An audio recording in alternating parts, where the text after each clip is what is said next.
Organising. So let's start the video. ठीक है, सबसे पहले अब हम समझते हैं कॉन्सेप्ट ऑफ ऑर्गेनाइजिंग की ऑर्गेनाइजिंग बेसिकली होता क्या है।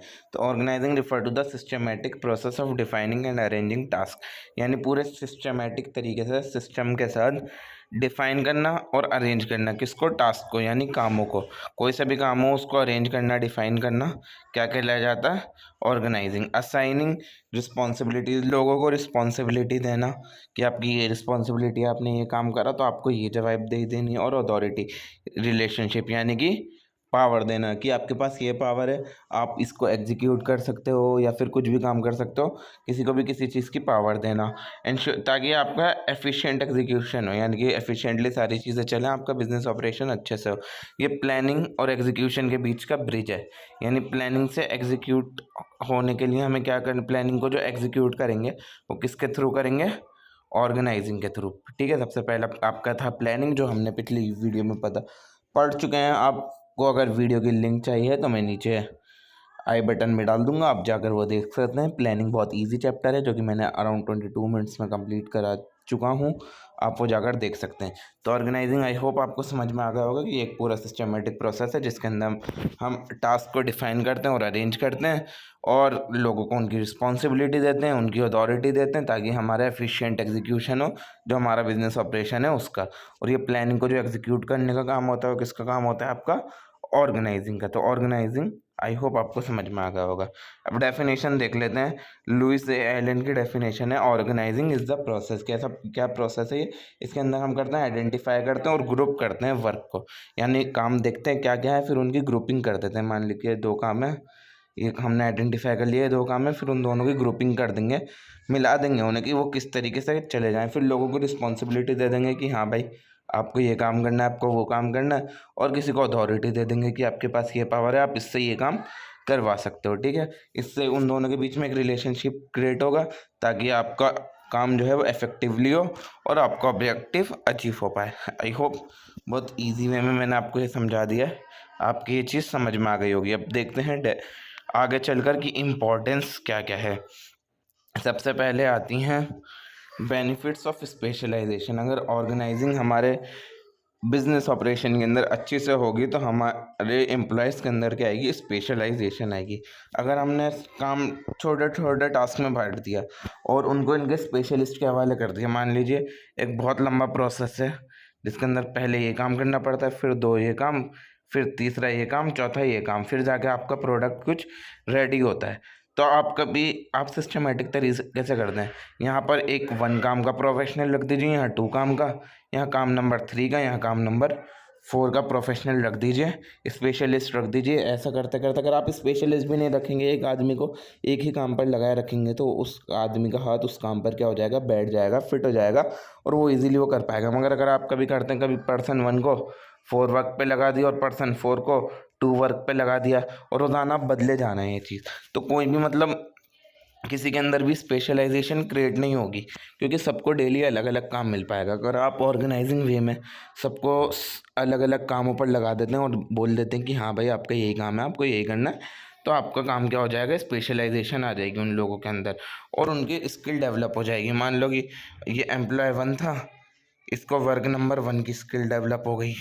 मान लो इसका काम था कुछ भी बॉक्स वगैरह क्रिएट करना, और एम्प्लॉय 2 था, उसकी वर्क 2 की स्पेशलाइजेशन होगी। मान लो इसका पैकिंग वैकिंग का काम था। तो इस तरीके से हर इंसान की अपनी अपनी स्किल डेवलप हो जाएंगी। अब क्लियरिटी इन वर्किंग रिलेशनशिप, यानी कि वर्किंग रिलेशनशिप में क्लियरिटी हो जाती है, लोगों को पता लग जाता है कि किसकी क्या रिस्पॉन्सिबिलिटी है और किसकी क्या अथॉरिटी है। तो ठीक है, ये मैं आपको ऊपर बता चुका हूँ। रिस्पॉन्सिबिलिटी का मतलब जवाब देना, अथॉरिटी का मतलब पावर होना।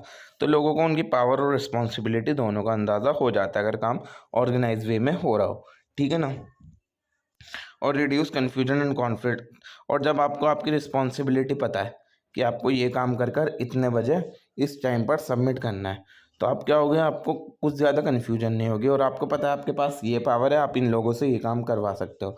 तो आपको आपकी अथॉरिटी भी पता है कि मैं इस इंसान से ये सब काम करवा सकता हूँ, और आपको आपकी रिस्पॉन्सिबिलिटी भी पता है कि ये पूरा काम कंप्लीट कर कर मुझे किसी न किसी तरह सबमिट करना है आज की डेट में, या फिर जो भी आपके पास टाइम पीरियड है।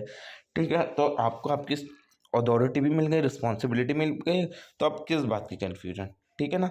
तो आपकी वर्किंग रिलेशनशिप हो गई basically clear. Optimum utilisation of resources, यानी कि इसके अंदर रिसोर्सेज का पूरा पूरा इस्तेमाल किया जाता है, वेस्टेज ना हो और कोई सा भी एफर्ट डबल डबल ना लगे किसी भी इंसान का, इस चीज़ का इसके अंदर पूरा ध्यान रखा जाता है ऑर्गेनाइजिंग करने के अंदर की चीज़ें हमारी वेस्ट ना हो। ह्यूमन यानी इंसान का भी और मटेरियल रिसोर्सेज यानी दोनों चीज़ों का, इंसानों का और मटेरियल का ठीक ढंग से यूज़ हो। किसी को भी कुछ मतलब इनऑर्गेनाइज्ड वे में अगर काम होगा तो हमारा मटेरियल भी वेस्ट होगा और हमारे इंसानों की मेहनत भी बेकार जाएगी। तो हमें क्या चाहिए, अगर ऑर्गेनाइजिंग प्रॉपर वे में होगी तो आपका ह्यूमन और मटेरियल यूज़ दोनों का बेस्ट यूज़ हो जाएगा, यानी दोनों चीज़ें अच्छे से काम आ जाएंगी। एडेप्टेशन टू चेंज, इसके अंदर फ्लेक्सिबिलिटी होती है कि चेंजिंग बिजनेस एनवायरनमेंट, हम चैप्टर नंबर 3 देख चुके हैं कि बिजनेस एनवायरनमेंट किस टाइप के होते हैं, वो टाइम टू टाइम चेंज होते रहते हैं। अगर आपके बिजनेस के अंदर ऑर्गेनाइजिंग प्रॉपर वे में हुई है तो आप उनके हिसाब से अपने आप को अडॉप्ट कर सकते हो। आप मुझे कमेंट करके बताएं 5 टाइप के बिजनेस एनवायरनमेंट, ये है आज का आपका होमवर्क, ठीक है। यही कि कोई नया मार्केट ट्रेंड आ गया, नया मार्केट ट्रेंड या फिर नई कोई टेक्नोलॉजी आ गई, नई टेक्नोलॉजी किसका पार्ट होगी, टेक्नोलॉजिकल एनवायरनमेंट का, ठीक है। तो आई होप ये समझ में आ गया होगा। अब देखते हैं इफेक्टिव एडमिनिस्ट्रेशन, यानी कि अगर ऑर्गेनाइजिंग प्रॉपर वे में हुआ है तो आपको डिफाइंड रोल मिल जाएंगे, जिससे मैनेजरियल कंट्रोल क्या होगा आपका अच्छा होगा। आपको पता है आपका ये रोल है, ठीक है, आपका ये काम है, तो आप मैनेजमेंट अच्छी तरीके से कर सकते हो। और मैनेजमेंट और administration is the same type of thing, ठीक है ना। अगर मैनेजमेंट अच्छी है तो एडमिनिस्ट्रेशन भी आपकी अच्छी होगी, डिसीजन मेकिंग अच्छी हो जाएगी और बहुत ज़्यादा एफिशिएंटली आपका काम होने लगेगा। पर्सनल का डेवलपमेंट, वही सब स्पेशलाइजेशन वाला पॉइंट आ गया। Delegation and authority distribution encourage employ development, जब ऑर्गेनाइजिंग करते हैं तो हम अथॉरिटी को डिस्ट्रीब्यूट कर देते हैं, अथॉरिटी को पावर्स को क्या कर देते हैं, एम्प्लॉयज़ के अंदर डिस्ट्रीब्यूट कर देते हैं और उनको दे देते हैं पावर की आप इस चीज़ के अंदर डिसीजन ले सकते हैं। तो उनसे क्या होगा, जो काम था टॉप लेवल मिडल लेवल का वो लोअर लेवल वालों को मिल गया। तो अब इनसे क्या होगी, उनका क्या नाम है, स्किल डेवलप होंगी, ठीक है, उनका डेवलपमेंट होगा और उनके अंदर लीडरशिप पावर आएगी। इनको पता चलेगा कि हाँ भाई ऊपर के लेवल पर क्या काम होता है। तो आई होप ये चीज़ आपको समझ में आ गई होगी। एक्सपेंशन एंड ग्रोथ, अगर ऑर्गेनाइजिंग प्रॉपर वे में है, सबको सबकी रिस्पॉन्सिबिलिटी पता है, अथॉरिटी पता है, सबको सब चीज़ें मालूम है, मैनेजमेंट अच्छी है, तो ग्रोथ तो होनी ही होनी है। आपका बिजनेस बढ़ेगा ही बढ़ेगा। इसने आपको पूरा स्ट्रक्चर दे दिया है कि इस इंसान की ये रिस्पॉन्सिबिलिटी, इस इंसान की ये अथॉरिटी है। टॉप मिडल लोअर तीनों को रिस्पॉन्सिबिलिटी भी बता दी, अथॉरिटी भी बता दी, किसका क्या काम है, कैसे करना है, सब पता लग गया। तो ऑब्वियसली बिजनेस एक्सपेंड होगा ही, ग्रो होगा ही। इसके अंदर आपको हियरार्की पता लग गई कि टॉप के पास ये अथॉरिटी है, ये रिस्पॉन्सिबिलिटी है, मिडल के पास ये अथॉरिटी है, ये रिस्पॉन्सिबिलिटी है, लोअर के पास ये अथॉरिटी है, ये रिस्पॉन्सिबिलिटी है, ठीक है। तो एक्सपेंशन होना आपका नेसेसरी है फिर इस केस में। अब आते हैं अगली चीज़, प्रोसेस ऑफ ऑर्गेनाइजिंग, कि किस तरीके से ऑर्गेनाइजिंग वर्क करती है। जैसे प्लानिंग के अंदर पूरे स्टेप थे, ऐसे ही ऑर्गेनाइजिंग के अंदर स्टेप बाय स्टेप अप्रोच है ये अभी, ठीक है ना। सबसे पहले हम identify and division of work करते हैं। पहले हम देखते हैं ये हमारी कंपनी है, इसके अंदर क्या क्या काम है, ठीक है। परचेज का डिपार्टमेंट है, सेल का डिपार्टमेंट है, ठीक है ना। वो सॉरी अभी हमने डिसाइड कर ली, देख लिए कि अच्छा ये काम होता है, परचेज होती है, सेल होती है, मार्केटिंग होती है, एडवर्टाइजिंग होती है, मैनेजमेंट होती है, ये सब काम है। अच्छा अब ये देख लिया, अब हमने सबके बांट दिया, डिवीजन कर दिया, हमने सबका डिपार्टमेंट बना दिया कि भाई ये सेल वालों का, ये एडवर्टाइजमेंट वालों का, ये मैनेजमेंट वालों का, ये परचेज वालों का डिपार्टमेंट है। तो हमने आइडेंटिफाई कर लिया काम और बांट दिया, ठीक है ना। हर काम को हमने छोटा कर दिया और मैनेजेबल कर दिया कि हर इंसान इजीली कर पाए, ठीक है। और हर किसी की स्पेशलाइजेशन होगी, वो यही बता दिए कि एडवर्टीजमेंट वाला सिर्फ एडवर्टीजिंग ही करेगा, सेल्स में नहीं जाएगा। तो एडवर्टाइजमेंट वाला एडवर्टाइजमेंट में स्पेशलाइज होता जाएगा, सेलिंग वाला सेलिंग में एक्सपर्टीज़ अपनी हासिल कर पाएगा और परचेज वाला परचेज डिपार्टमेंट में अपनी एक्सपर्टीज़ हासिल कर पाएगा। फिर वही डिवीजन ऑफ वर्क, हमने ये काम को बांट दिया, सॉरी वो जो मैंने बताया डिपार्टमेंट अब बनेंगे, ठीक है। ये सेलिंग हमने काम देखा, अच्छा सेलिंग का था, एडवर्टीजमेंट का था, तो हमने इनको बांट दिया, अच्छा ये सेलिंग का काम है, एडवर्टीजमेंट का काम है, अब इनके डिपार्टमेंट बना दिए। ये रहे जो मैंने आपको बताया, ठीक है ना, कि सेलिंग का डिपार्टमेंट ये है, परचेज का डिपार्टमेंट ये है, मार्केटिंग का डिपार्टमेंट ये है जी। सॉरी वो थोड़ा इशू हो गया था। Let's start it again. Departmentalisation पढ़ रहे थे कि हाँ हमने हर चीज़ का अपना अपना डिपार्टमेंट बना दिया। सेलिंग का डिपार्टमेंट अलग, परचेज का डिपार्टमेंट अलग, मार्केटिंग का अलग, एडवर्टीजमेंट का अलग। ठीक है, इनको हमने बांट दिया इनके फंक्शंस के हिसाब से या तो प्रोडक्ट के हिसाब से, जियोग्राफिकल लोकेशन के हिसाब से। यानी हम 3 चीज़ों के अंदर अलग अलग टाइप के अंदर बांट सकते हैं। या तो हमारी कंपनी 5 प्रोडक्ट बनाती है, एक अवन बना रही है और एक फ्रिज बना रही है, एक वॉशिंग मशीन बना रही है। तो हमने इनको 3 पार्ट में बांट दिया, 3 डिपार्टमेंट में बांट दिया, अवन का अलग, फ्रिज का अलग, वॉशिंग मशीन का अलग।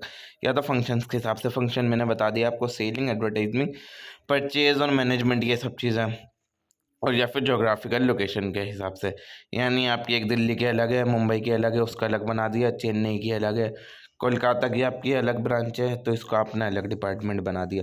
अब इसके 2 टाइप के स्ट्रक्चर होते हैं, एक होता है फंक्शनल स्ट्रक्चर, एक होता है divisional structure. Department like production, marketing, HR, finance.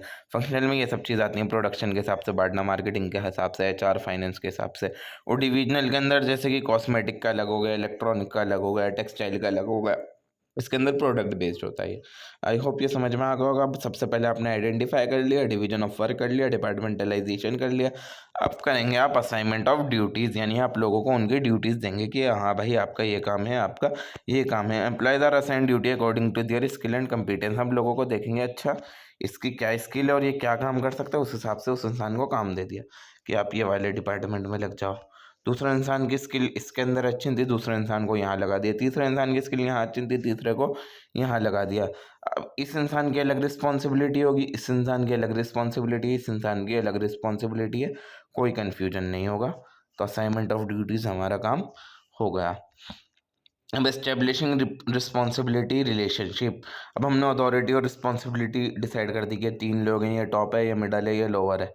आपकी इसके ऊपर रिस्पॉन्सिबिलिटी है, आपको इसको आंसर करना है। और आपके पास अथॉरिटी है इसके ऊपर और रिस्पॉन्सिबिलिटी है अपने ऊपर वाले के ऊपर, और आपको अथॉरिटी है इस पर। ठीक है, और इनको भी अथॉरिटी और भी होती है, इनकी भी आगे, और इनकी भी थोड़ी बहुत अथॉरिटी होती है। तो सबके अंदर हमने उनको अथॉरिटी बता दी, उनकी रिस्पॉन्सिबिलिटी भी बता दी, और ये हियरार्की सेट हो गई कि पहले टॉप, फिर मिडल, फिर लोअर। ठीक है ना। अब डिसीजन मेकिंग करने में सबको क्या होगी, आसानी होगी। अब ऑर्गेनाइजेशनल स्ट्रक्चर, अच्छा ये आपका स्टेप 4 भी कंप्लीट हो गया, तो 4 स्टेप आपके कंप्लीट हो गए। प्रोसेस ऑफ ऑर्गेनाइजेशन, ऑर्गेनाइजिंग आपका कंप्लीट हो गया। अब देखते हैं ऑर्गेनाइजेशनल स्ट्रक्चर, जो फंक्शनल एंड डिविजनल हमने पढ़े उनके बारे में अब हम दोबारा देखते हैं कि होते क्या हैं बेसिकली डिटेल में। फंक्शनल स्ट्रक्चर होते हैं, इसके अंदर हम फंक्शन के हिसाब से बांट देते हैं। नाम से पता चल रहा है फंक्शनल स्ट्रक्चर, तो फंक्शन के से बांट दिया हमने। जैसे क्या क्या काम हो सकते हैं, एक प्रोडक्शन का काम हो गया, एक सेल्स का काम हो गया, एक एचआर का काम हो गया, एक फाइनेंस का काम हो गया। ये सब तो फंक्शन ही है ना। इनके हिसाब से हमने डिपार्टमेंट बना दिए कि production department, sales department, HR department, finance department. ठीक है ना। और ये उनके लिए ज़्यादा बेटर रहता है जो सिर्फ कंपनी एक ही प्रोडक्ट बना रही है, और बहुत बड़ी ऑर्गेनाइजेशन है सिर्फ एक ही प्रोडक्ट बना रही है, तो उसके लिए ये सबसे बेस्ट स्ट्रक्चर है। ठीक है ना। ये फंक्शनल स्ट्रक्चर एडवांटेजेस क्या हो गया, सबको स्पेशलाइजेशन हो जाएगी। प्रोडक्शन डिपार्टमेंट वाले प्रोडक्शन में एक्सपर्ट, सेल्स डिपार्टमेंट वाले सेल्स में एक्सपर्ट, एचआर डिपार्टमेंट वाले एचआर में एक्सपर्ट, फाइनेंस डिपार्टमेंट वाले फाइनेंस में एक्सपर्ट। एफिशिएंसी सबकी अच्छी हो गई, वर्क डुप्लीकेशन नहीं होगा। ठीक है। नुकसान क्या क्या है, कोऑर्डिनेशन के अंदर दिक्कत होगी। अगर इनको कुछ प्रॉब्लम हुई सेल्स की वजह से, तो इनको सेल्स में कंप्लेंट करनी पड़ेगी, फिर वो उलझ जाएंगे, एचआर को बताने जाएंगे कि ये हो गई, एचआर वाले फाइनेंस से बोलेंगे। तो इस तरीके की कभी कभी कोऑर्डिनेशन के अंदर दिक्कत हो जाती है। और फंक्शनल हेड जो होते हैं, जो इन डिपार्टमेंट के हेड होंगे, जो प्रोडक्शन का हेड है और जो सेल्स का हेड है, वो सब के अंदर कुछ ज़्यादा ही पावर मिल जाती है उन लोगों को।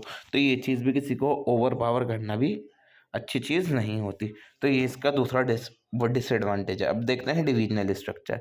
इसके अंदर हम प्रोडक्ट लाइन के हिसाब से बांट देते हैं या फिर उसको ज्योग्राफिकल लोकेशन के हिसाब से बांट देते हैं। ठीक है ना। और हर यूनिट का अपना marketing, finance, production, HR department इसके अंदर अलग अलग होता है। यानी कि मान लो 5 प्रोडक्ट,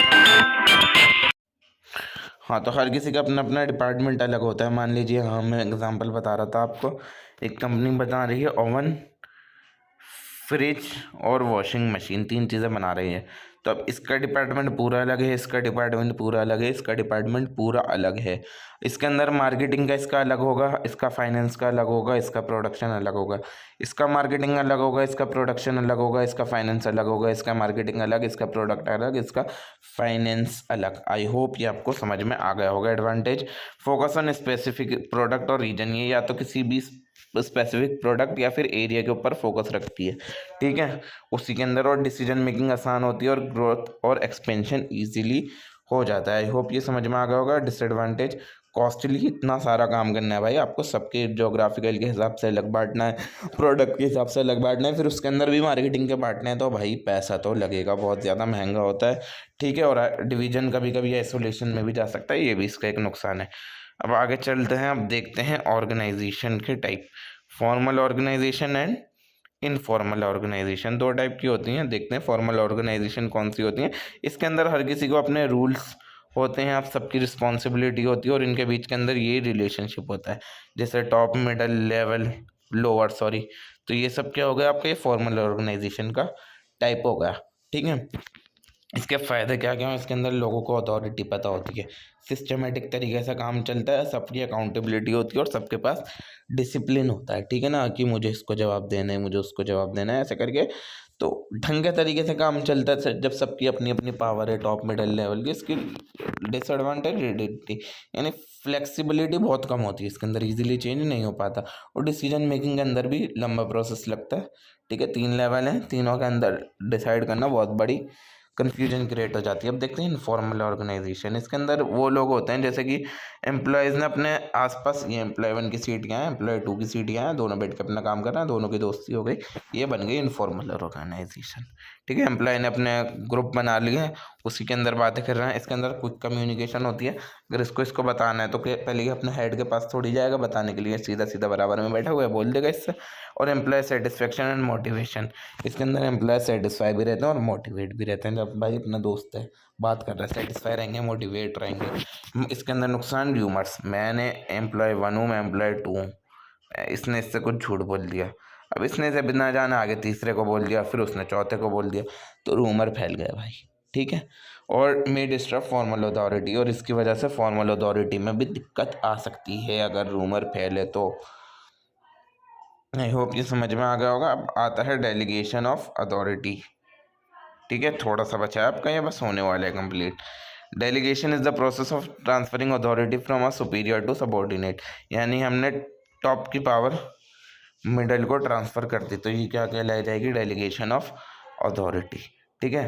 अब डेलीगेशन के अंदर 3 चीज़ें आती हैं, अथॉरिटी, रिस्पॉन्सिबिलिटी और अकाउंटेबिलिटी। तो एक एक करके समझते हैं होता क्या है। अथॉरिटी होती है पावर टू मेक डिसीजन की, किसी भी इंसान के पास पावर है कि वो कुछ भी डिसीजन ले सके उस पॉइंट के ऊपर, तो वो आ गई आपकी अथॉरिटी आएगी। और रिस्पॉन्सिबिलिटी आएगी obligation to perform assign task, यानी कि जो आपको काम मिला है वो आपको कर देना ही देना है किसी भी हालत में, वो होती है रिस्पॉन्सिबिलिटी। और अकाउंटेबिलिटी यानी कि जो आपने काम करा है या आपने किस तरीके से करा, कब करा, कैसे करा, आपको उसका आंसर करना है, तो ये हो गई आपकी अकाउंटेबिलिटी। आई होप आपको ये तीनों टर्म समझ में आई होंगी। अब डेलीगेशन क्यों ज़रूरी है, ठीक है। वर्कलोड ऑफ मैनेजर कम कर देती है, मैनेजर मिडिल लेवल है, इसके पास बहुत काम है लोअर लेवल का भी समझाने के अलावा, तो ये क्या कर देंगे, अपना थोड़ा सा काम लोअर लेवल में बांट देंगे, डेलीगेट कर देंगे अपना काम, ठीक है, ताकि ये और काम पर फोकस कर सकें अपना। इससे एम्प्लॉय मोटिवेट हो जाएंगे, जब वो लोअर वाला देखेगा अरे वाह मुझे तो बड़े लेवल का काम मिल रहा है, तो वो क्या हो जाएगा, मोटिवेट हो जाएगा, और इससे क्या होगा, एम्प्लॉय डेवलपमेंट होगा और डिसीजन मेकिंग आसानी से होगी। डिसेंट्रलाइजेशन, अब देखते हैं डिसेंट्रलाइजेशन किसे कहते हैं। Systematic delegation of decision making power, यानी कि डिसीजन मेकिंग पावर हमने किसको दे दी, लोअर लेवल की मैनेजमेंट को दे दी, इसको हम बोलेंगे डिसेंट्रलाइजेशन, ठीक है। फ़र्क होता है डेलीगेशन और डिसेंट्रलाइजेशन के अंदर। डेफिनेशन आप देख सकते हैं, इसके अंदर हम अथॉरिटी देते हैं सुपीरियर से सबऑर्डिनेट को, और इसके अंदर हम डिसीजन मेकिंग पावर देते हैं लोअर लेवल के बीच में। अब डिसेंट्रलाइजेशन क्यों ज़रूरी है, इनिशिएटिव और इनोवेशन, यानी जब नए लोअर लेवल को थोड़ी डिसीजन मेकिंग पावर मिलेगी तो उनका दिमाग थोड़ा अलग होगा, मिडिल लेवल का थोड़ा अलग था, तो हो सकता है वो कुछ नया इनोवेट कर दें, इनिशिएट ले लें, वो कुछ नई ऐसी चीज़ करें कि आपका फ़ायदा हो जाए। स्पीड ऑफ डिसीजन मेकिंग आसानी से हो जाएगी इस केस के अंदर। और टॉप मैनेजमेंट का जो काम था वो लोअर को करना पड़ रहा है, तो उनके ऊपर बर्डन कम हो गया और आपकी एफिशिएंसी और फ्लेक्सिबिलिटी दोनों अच्छी होंगी। अब ये यहाँ पर दोनों के बीच का डिफरेंस है, आप इसकी रीडिंग कर सकते हैं। तो आई होप आपको ये समझ में आ गया होगा। वीडियो पसंद आई हो तो वीडियो को लाइक करें, चैनल को सब्सक्राइब करें और अपने दोस्तों के साथ ज़रूर शेयर करें। और अगर आपको हमसे ऑनलाइन या फिर ऑफलाइन क्लासेस, पर्सनल क्लासेस लेनी हैं तो आप हमें कमेंट करके भी बता सकते हैं। हम आपको अपना व्हाट्सएप नंबर, एड्रेस प्रोवाइड कर देंगे। अगर आप ऑफलाइन लेना चाहते हैं तो हम आपको ऑफलाइन भी कुछ सब्जेक्ट पढ़ा देंगे and online too. Thank you so much for watching this video, please share it with your friend. हम मिलते हैं अब अगली वीडियो में। चैप्टर जो आपका नेक्स्ट है प्लानिंग होगा, ऑर्गेनाइजिंग होगा, नेक्स्ट आपका चैप्टर स्टाफिंग, उस वीडियो में। Thank you so much.